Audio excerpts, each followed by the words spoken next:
Today is day 36 of my series of 100 videos. And we finished out with the reflection on 15 invaluable laws of growth book from John Maxwell. And today onwards, I'm going to try to really share what is it in my heart and what am I passionate about. And hopefully it will bless everybody. So ever since I started this video actually, and the last few weeks especially, a lot of people have come up to me asking, "Oh, I saw your video. Why are you doing this video? Why are you speaking? Why do you care so much? Why talk about leadership, growth, parenting, faith, money, legacy, emotional maturity, all these things that just seems, quite challenging." Honestly, I'm still finding the clearest words to describe it, to explain it. What is it that I'm trying to do? But I think one reason is this, that deep down in my heart, I am tired of just watching pain become inheritance, pain becoming things that we pass on to our children, to the next generation. Because I know what it feels like to be a child who needed someone to see me for who I truly am. And now as a parent, I also know how much our children need us to grow and to be able to see them for who they are, and not forcing what we want onto them. Now, don't get me wrong, my parents are amazing. My parents, taught us a lot of great things, but still there was something missing there.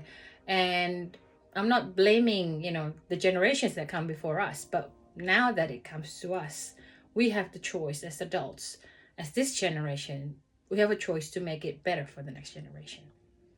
So it hurts my heart a lot when I see young people feeling lost, when I see children struggling, but nobody really being able, no adults in their life really standing with them, guiding them, walking alongside them, and encouraging them, celebrating them.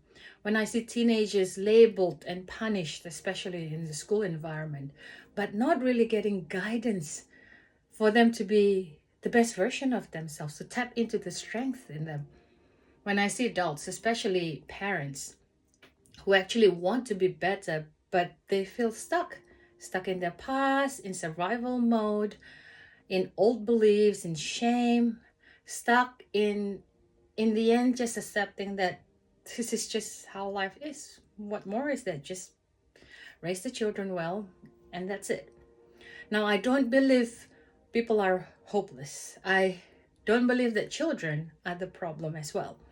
I don't believe adults are all lazy and don't care. I think there are so many good people that were simply never taught or never have learned how to process emotions, for example, how to lead themselves and grow well, how to make wise choices, build healthy relationships. They're not taught how to steward money well and prepare for the future, and how to heal from emotional hurts and hope again.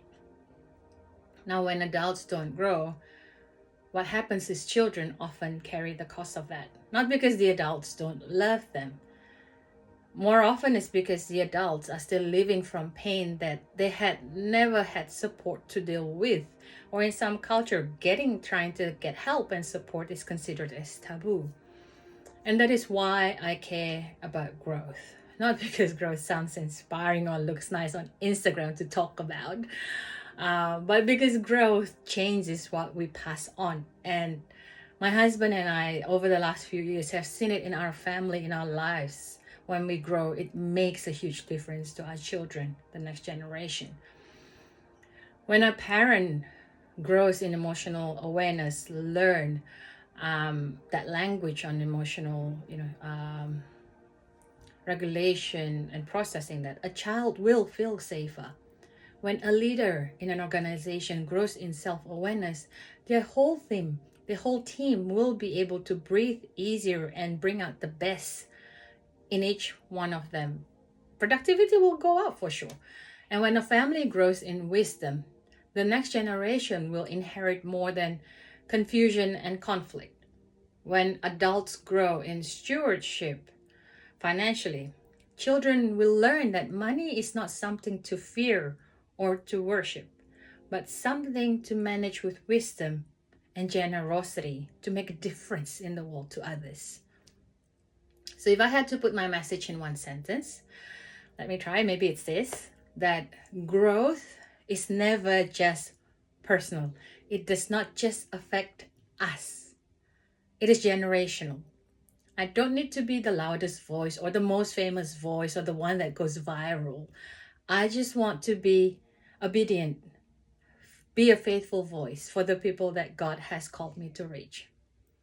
Because for me, if one parent grows from these messages that I'm sharing, if one child will feel safe and have a completely different future.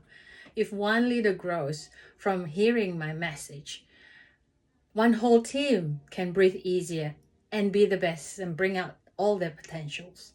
If one adult changes and disrupt a pattern, one whole family may begin to heal emotionally and perhaps change the whole community. And if one young person feels seen, they may become a leader and change our future generations for the better. So I think the questions that I need to answer is not why bother doing this, why make this effort, but the better question I feel is, what happens if I don't? What if I don't share these messages? What if someone out there is waiting to hear the messages that I'm sharing? So may what God heal in us become hope through us. And my hope is that may the next generation inherit something better from us, the adults in this generation.